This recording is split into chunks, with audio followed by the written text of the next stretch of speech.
তো দেখুন কতটা সুন্দর আর লোভনীয় হয়েছে। দেখতে যতটা সুন্দর হয়েছে মাশাআল্লাহ, খেতেও কিন্তু দুর্দান্ত মজা হয়েছিল। আপনারা কিন্তু একবার হলেও এভাবে ট্রাই করবেন, ইনশাআল্লাহ খুব ভালো লাগবে। আসসালামু আলাইকুম এভরিওয়ান, নাহার ফুড ব্লগে আপনাদেরকে স্বাগতম।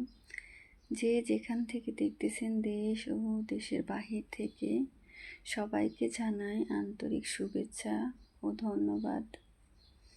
আমি এখানে আজকে পোয়া মাছ ভুনা করব, সেজন্য পেঁয়াজটাকে দিয়ে তেলের ভিতরে একটু ভেজে নিচ্ছি। পেঁয়াজটা একটু হালকা করে ভেজে নিলে কিন্তু অনেক সুন্দর হয়। তো সেজন্য আমি কিন্তু নেড়ে ছেড়ে একটু ভেজে নিতেছি।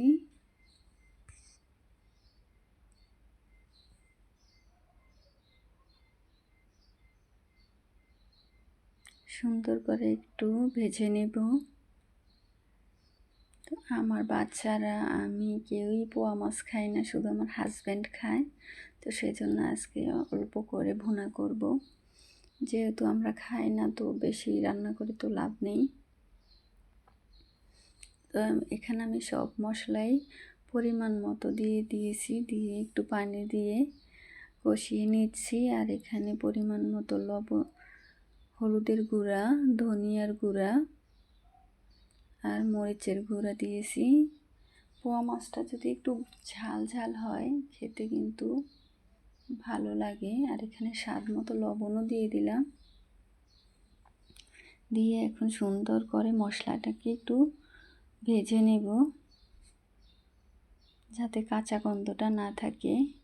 সবগুলো উপকরণ আমি ভালো করে মিক্স করে নিয়ে একটু ভেজে নিয়েছি। আর এখানে আমি কাঁচামরিচও দিয়ে দিছি 4-5টা।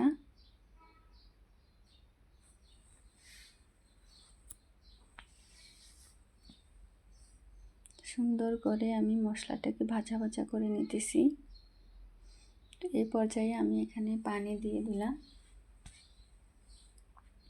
আর এই তো আমি এখানে 4 পিস পোয়া মাছ নিয়েছি। পোয়া মাছগুলো যেহেতু নদীর মাছ, আমি নদীর হোক আর চাষের হোক, চাষের মাছটা আমাদের তেমন খাওয়া হয় না। গরম পানি আর লেবু দিয়ে যদি মাছগুলোকে ভালো করে ধুয়ে নেওয়া যায় তাহলে কিন্তু কোনো গন্ধ থাকে না, খেতে স্বাদটা কিন্তু অনেক বেড়ে যায় আর অনেক ভালো লাগে। আমি ভালো করে নেড়ে চেড়ে একটু কষিয়ে নিয়েছি একেবারে ভাজা ভাজা করে। তো এখানে আমি পরিমাণ মতো এখন পানি দিয়ে দিব। বেশি ঝোল রাখবো না, একেবারে শুকনা শুকনা করব। তো সেজন্য আমার এখানে বেশি পানি দেওয়ার দরকার হবে না। আমি হালকা করে একটু নেড়ে চেড়ে দিতেছি। পোয়া মাছটা যদি কাঁচা রান্না হয় তাহলে কিন্তু অনেক ভালো লাগে, আমি ভেজে নেই না।